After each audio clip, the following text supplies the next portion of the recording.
Okay. Today, my guest is Professor Maria Tereza Fleury. I'll keep my introduction short to maximize our time with her. In the next 30 minutes or so, we'll talk about Maria Tereza as a person, Professor Fleury as a thought leader and an esteemed scholar, and finally as a mentor to many PhD students and junior faculty. For the sake of time, I'll skip many of her accomplishments and give you a very quick snapshot. Professor Maria Tereza Fleury is President-elect of the Academy of International Business and a Fellow of the AIB. She has served as Vice President of AIB, Director of the Business Association of Latin American Studies, the Brazilian Association for Graduate Studies and Research in Management. She also organized the 2010 AIB Annual Conference in Rio. She has served as a dean, the director of a Brazilian think tank, the director of a business college, research fellow at Cambridge, University of Sussex, Institute for Development Economics in Japan, and a visiting professor at ESSEC in France. She sits on the boards of academic and professional associations such as the EAESP Madrid, Lisbon Business School, the Center for China Latin America Management Studies in Beijing, and the Columbia University's Global Center on Latin America. She has published over 25 books and 100 articles in international strategy, international human resources management, emerging markets, multinationals, and comparative studies. Thank you, Maria Tereza, for joining us. Thank you, you guys. First question, what did you want to become when you were a child? I wanted to be a teacher. You know, I'm the older one of 5 children, and I started my early career teaching my sisters, and I was not very successful all that time, but you know, I really wanted to be a teacher. Where did you grow up? I grew up in São Paulo, Brazil. I was born, raised, and I'm still living in Brazil, although I enjoy living abroad very much. And can you remember the first moment of awareness between domestic versus international? Yes, you know, my father, he was a very successful businessman, a professor at the university as well, you know, a public man. He was the second president of the central bank in Brazil, and he was invited as a scholar to go to Harvard. And so my mother said, you know, we are all going to Harvard, to the US, and we will be moving to the US. But I have just started my undergraduate studies at University of São Paulo, and I was dating my husband, Afonso, and I didn't want to go to the US. So I think it was the best investment I ever did in my life, staying in Brazil on that time. But I traveled to the US and spent 3 months there, and I really loved.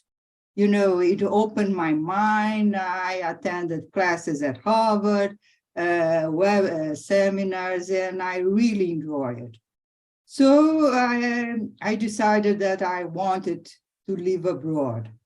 And after Afonso finished his engineering course, we got married, and then he decided to come back to the university to do his master and PhD, and we went to Stanford. And we really enjoyed living in the US, in California, in the late 70s. And after coming back to Brazil, we, both of us were really excited about having an international career as well as living in Brazil. So I think in the early stages of my life, I enjoyed living abroad. And how did you decide academia and IB as a particular field? You know, as I mentioned to you before, I really like to be a teacher. So I started my career at University of São Paulo, and I have, you know, I had a very successful career there, working as a professor, as a researcher, and an administrative career as well. But we had the opportunity to live abroad several times. First in the UK at Sussex University, doing comparative studies between Brazil and other emerging market countries. And afterwards in the Cambridge University for the last 2 decades, we have been visiting scholars in Cambridge. In France, I had the opportunity to teach and to do research. We lived in Japan, we lived in Korea. So early in my career, I decided to do comparative studies between Brazil, industries, companies around the world. And I became very much excited with IB and the topics the IB brought to us. And I joined AIB community, attending conference as all the young scholars and midterm scholars. And I became very much involved with this association. And it's a very strong community of scholars and researchers. And so I really like to be there. Something that is not on your CV, but people might find interesting about you. I'm a family woman. You know, we have 3 children, 3 boys, 4 grandchildren, 3 girls, luckily, and 1 boy. And I enjoy taking care of my family, cooking for them, having all of them together. So and being a granny is the best I've ever had. It's wonderful. If you could do it all over again, what would be the second best career path for you? I think that I would be a writer. I enjoy writing very much. I wrote to newspaper, and I wrote small pieces, articles, and I enjoy it very much. Unfortunately, these are short stories, or these are short stories? Yeah, short stories. Yeah. But, you know, at the end of the day, you guys, you don't have time to do all the things that you would like, and you have to drop. But when I retire, I intend to, you know, to start again writing and contributing to different outlets. Thank you. Regrets, any regrets in life? No, no regrets. Okay. What are you most proud of? Yes, I have a regret. You know, okay, what is it? I would like to be more disciplined when learning music. I learned piano, I learned how to play guitar, but you know, I drop it. And now I enjoy music very much. And now I sing in a choir during the weekends, and I always regret that I did not study music enough, but hopefully I'll have time. I mean, this thing came up a couple of times before among our AIB fellows. Some of them did start piano. The thing is, it takes at least 45 minutes of practice a day. I mean, it's not just learning the piano, the scales. It is 45 minutes of practice religiously every day, which is a huge commitment. I mean, that is not a small thing. Yes, you are absolutely right. They say finger memory, muscle memory, finger memory. What are you most proud of? I think it's my family. And no, I think my family, I'm very proud of them. But, you know, in my generation, being a woman in a man's world was very difficult. You have to swallow comments, jokes, prejudice. trying to cope with your professional life and with your family. And my mother, my husband, they helped me a lot, but it was difficult. And I'm very proud of the new generations. I think that they are,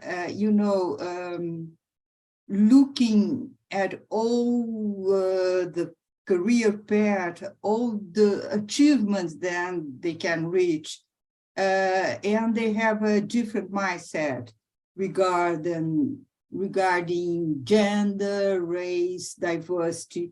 So I'm really proud, I think that they will face a better world with them than I faced.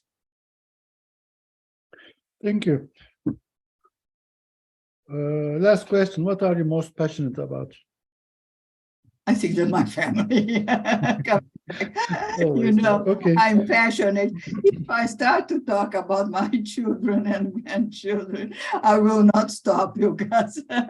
Did they choose academia, your children? Are they in academia? Only the oldest one, and he's a very successful,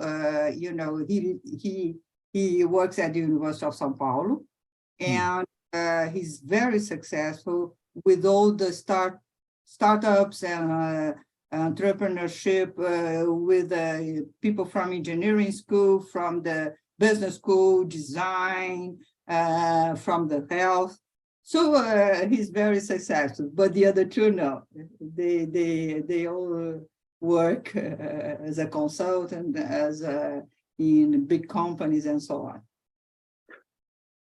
Did you try to have any influence on them, or did you just let them be and choose their own path when they were growing They up? choose their own path. Yeah. The lesson that I learned in my life is that they are each one of them, they are their own project and they have their own project.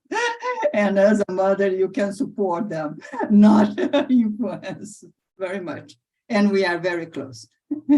Okay, beautiful. Thank you.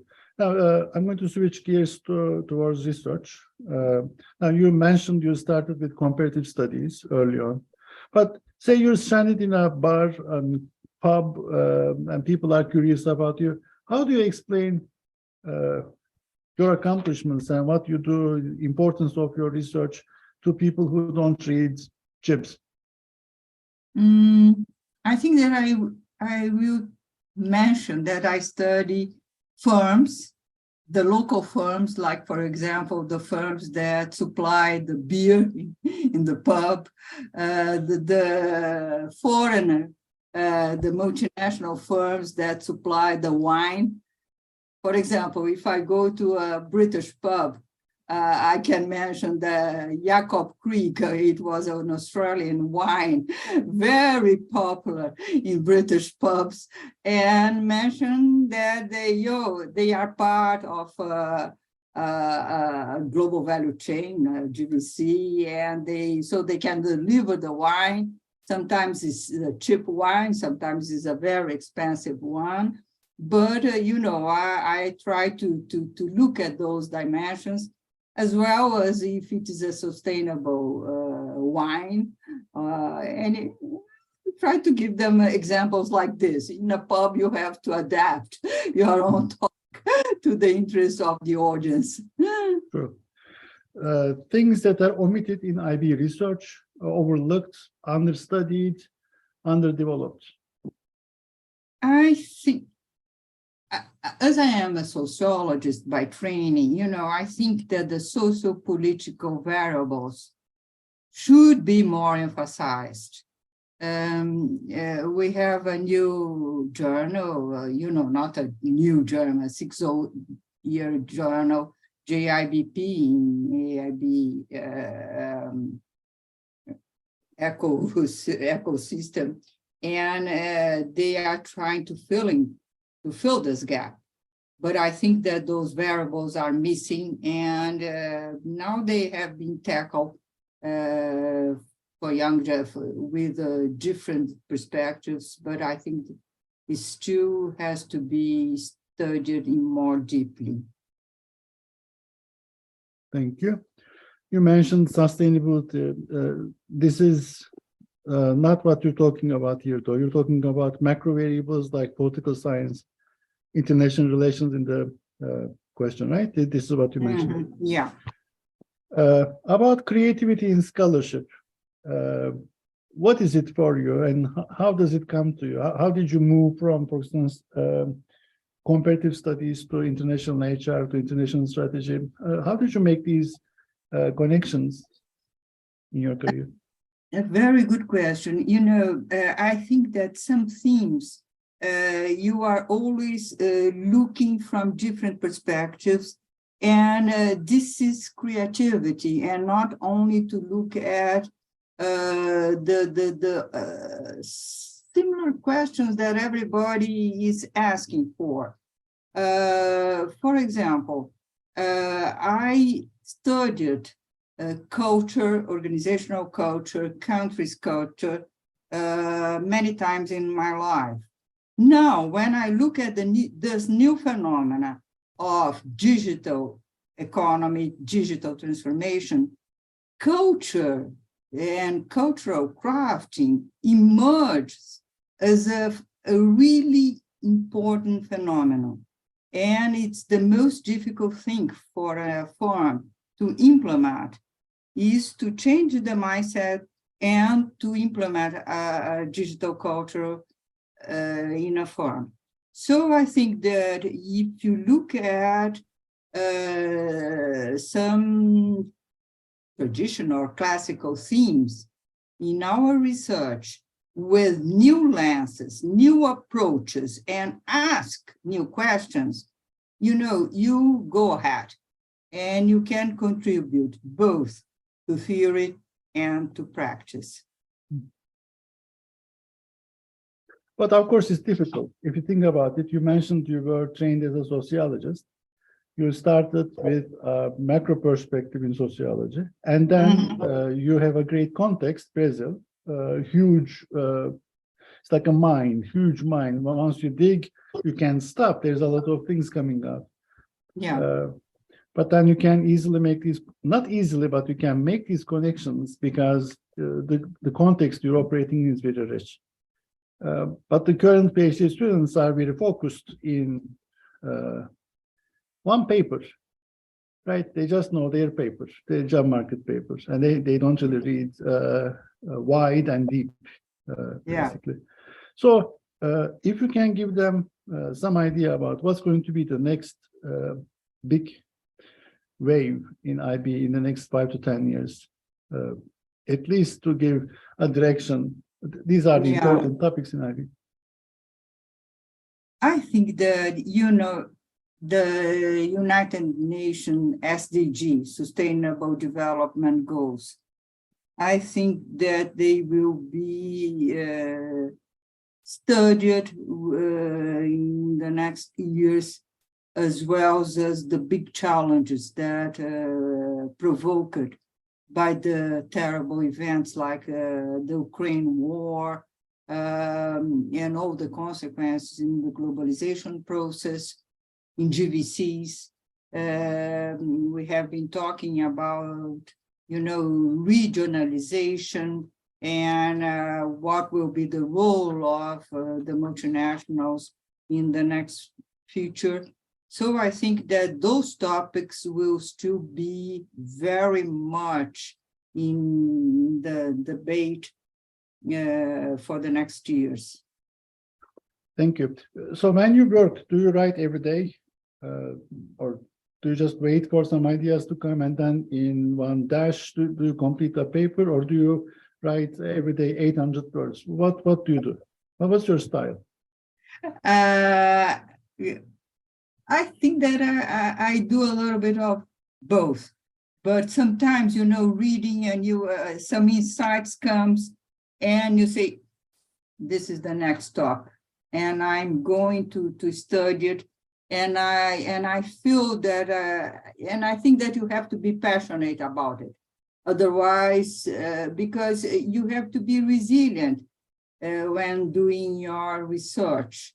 I think it's one of the best skills is to be resilient. And so if you don't become involved with the theme that you are studying, with the questions that you are raising, with discussing it with people from different backgrounds, you drop it. You really have to enjoy yourself doing your research. And this is what I learned, from my own experience. Since the 1970s, early 80s, you have seen different trends in IB research, IB practice, and things that are discussed in conferences. What's the evolution like in your perspective? How did it evolve to where we are here at the moment? Can you talk about the evolution of IB scholarship? Yes, I think that we can talk about it. And when I teach IB, I try to do it,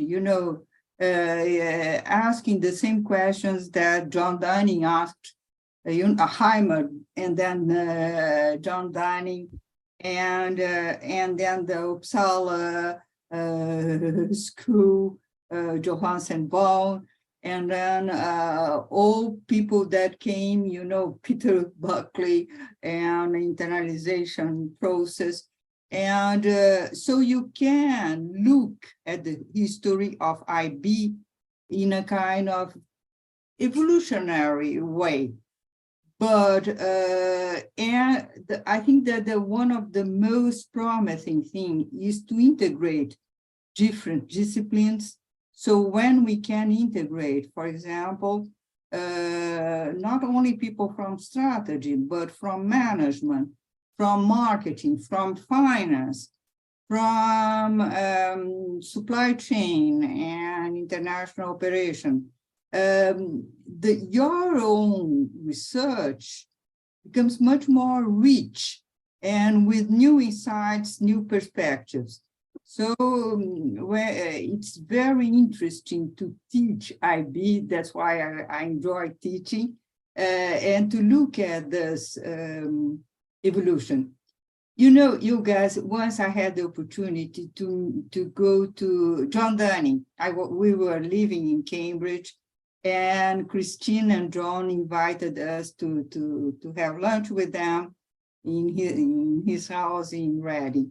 And he had a sofa in his office with 6 piles, and they were all researches and new studies that he was doing at the same time, with new themes, old themes, rethinking topics. And I was amazed because, John was, I don't remember if he was 80 years old, but he was not a young scholar anymore.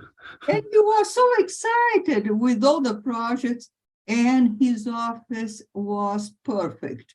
Everything was organized. I like it very much. He came to Brazil. Oh, did he?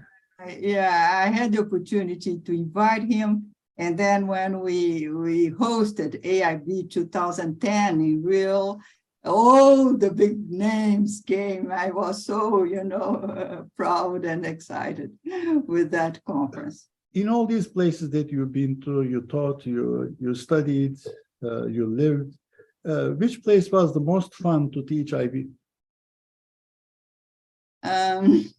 Good question. I think it was really good to teach in Cambridge, and I had the opportunity to work with people from the Judge Business School and Institute for Manufacturing. But I really enjoyed teaching in Paris, and I'm French was my second language. Now English is my second language, but I really enjoyed teaching IB in France.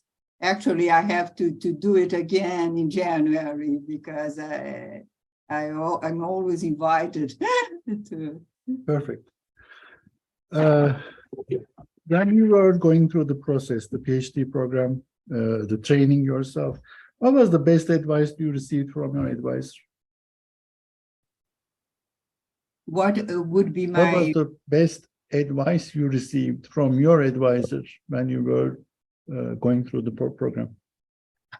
be resilient? Because you will have to rewrite your PhD thesis a couple of times. You have to have very good methodological background, and you have to rewrite your thesis, rewrite your papers, and be resilient. And I think But how did you learn to? Doing research is a bit different than writing. I mean, the whole point of communication, writing it better, right? Rewriting 1,000 times. How did you learn? Did someone teach you how to rewrite? Did someone show you the tricks? How did you perfect it? I really don't know. It's a good question, but I think that I learned by myself, because when I was studying, we did not have PGWs and workshops and training, how to write your paper, how to write your thesis. And we did not have, you know, all the courses in methodology, in qualitative methods and quantitative methods that our students have today. Mm-hmm. You know, they have a full range of courses that we didn't have on my time. So we have to learn by doing, and it was not easy. Now I think that the students and the young scholars, they have several opportunities to evolve in their process, and they have to use it, and they have to be aware that they want to improve in their career. They have to do it. There's the senior people I worked with and co-authored with, like Jay Barney, Odette Shankar. These people have a very unique style of writing. They actually are great writers. They are craftsmen. They are crafting their papers so perfect. And I'm really curious how to speed up the learning process for rewriting less, but they can actually recite the introduction of their papers from memory. So this is something they have written so many times they can they memorized it.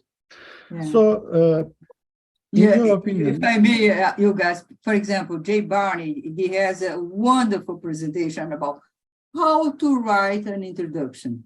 I'm always repeating this for my students. Please look at sure. paragraph, second paragraph. You have to learn. See, yeah, but how did they come up with it? But even early on, I'm reading Heimer, and he has a very clear writing, quite not the 3-paragraph style, but quite different. Dunning, equally impressive, equally communicative. Yeah. So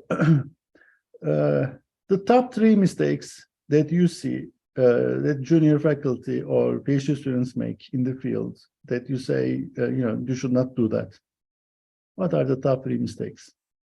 I think that first they try to to imitate all and try to figure out a very small problem and not to think big in that phenomenon.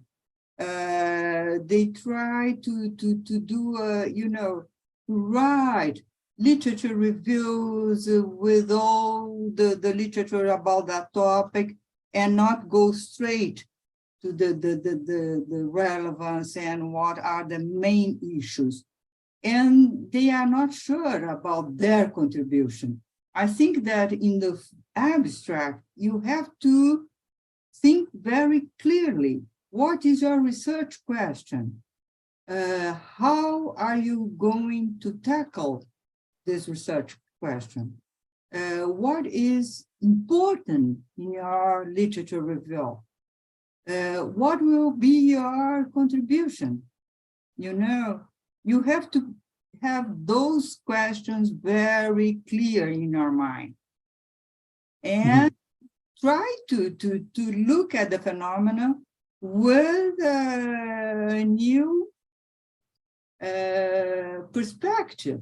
It's not easy.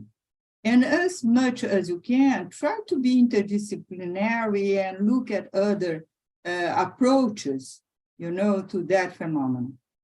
But it's not easy. You have to, as we mentioned before, you have to be resilient, you know, to receive rejections, to receive critics, to receive everything. Otherwise, you are not going to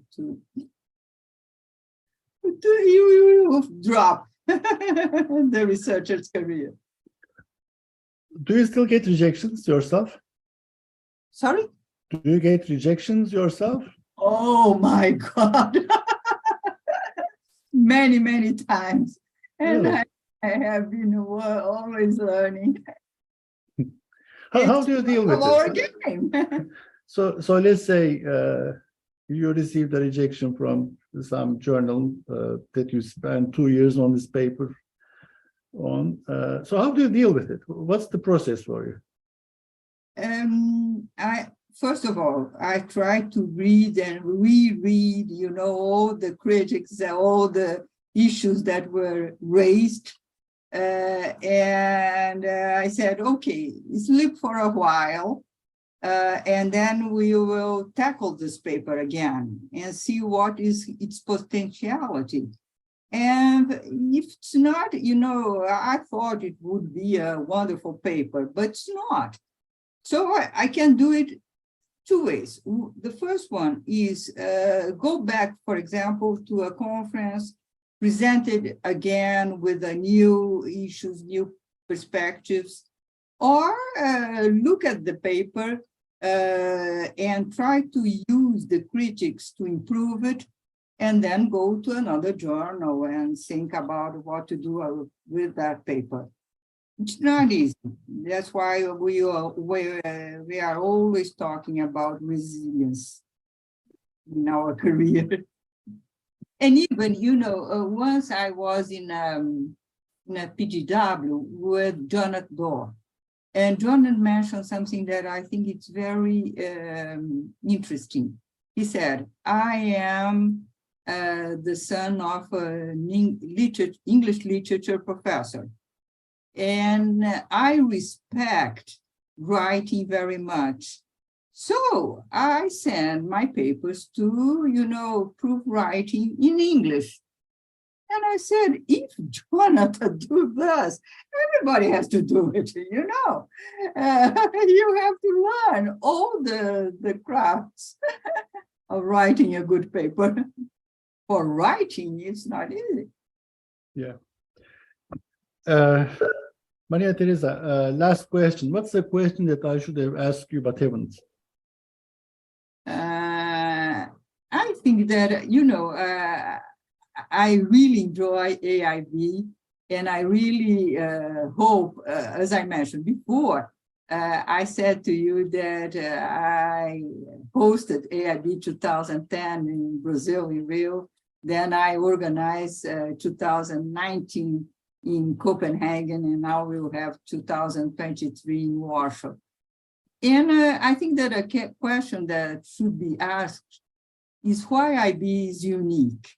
And I was thinking about this, and Luis Dal, Sri, and others, Fleury and I, we wrote an article about and mentioned the 3 C's: context, connection, and complexity.